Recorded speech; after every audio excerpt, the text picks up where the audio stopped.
উলুবেড়িয়ার রাস্তা থেকে উদ্ধার তিলকাছিম। রাতের অন্ধকারে রাস্তায় ঘুরে বেড়াচ্ছে আস্ত একখানা তিলকাছিম। বৃষ্টি ভেজা রাতে রাস্তায় ঘুরে বেড়ানো তিলকাছিম নজরে আসে বাইক আরোহীর। শেয়াল কুকুর বা গাড়ির চাকায় পড়ে মৃত্যু হতে পারে সে কথা ভেবেই কাছিমটি ধরতে তিনি বাইক থেকে নামেন।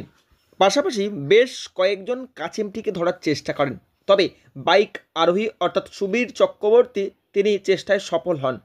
কাছিমটি ধরে নিয়ে আসেন বাড়িতে। তারপর পরিবেশকর্মী দেবাশিস সাঁতরার সঙ্গে যোগাযোগ করে কাছিমটি তার হাতে তুলে দেন। বড় আমসার বাসিন্দা সুবীর চক্রবর্তী কাজ থেকে বাড়ি ফিরছিল।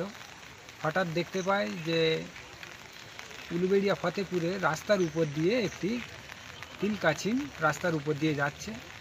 তো বাইকের আলো পড়তে ও দেখতে পায় এবং কয়েকজন ছুটে আসে কচ্ছপটি ধরার জন্য, কিন্তু ও ছুটে পড়ে আগে গিয়ে কচ্ছপটা ধরে এবং ওখানের স্থানীয় বাসিন্দারা বা কয়েকজন আসে ওর কাছে যে কচ্ছপটা তাকে দেওয়ার জন্য এবং উপযুক্ত দাম দেবে, কিন্তু কারো কথা না শুনে ও সরাসরি আমার কাছে কচ্ছপটিকে নিয়ে উপস্থিত হন। রাতে কাজ থেকে বাড়ি ফেরার পথে উলুবেড়িয়ার বড় আমসার বাসিন্দা সুবীর চক্রবর্তী নজরে আসে এই কাছিমটি।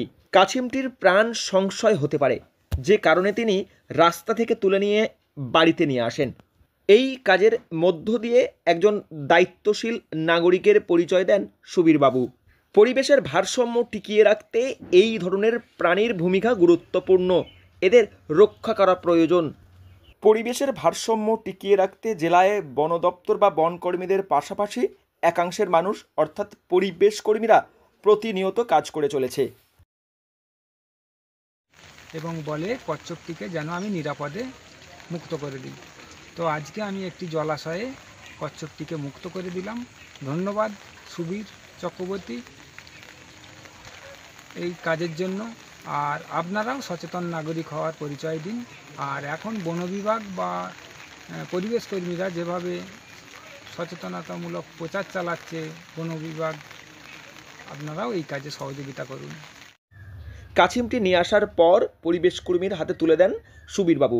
এরপর কাছিমটি একটি নিরাপদ স্থান চিহ্নিত করে সেখানে ছেড়ে দেওয়ার ব্যবস্থা করেন পরিবেশকর্মী দেবাশিস সাঁতরা।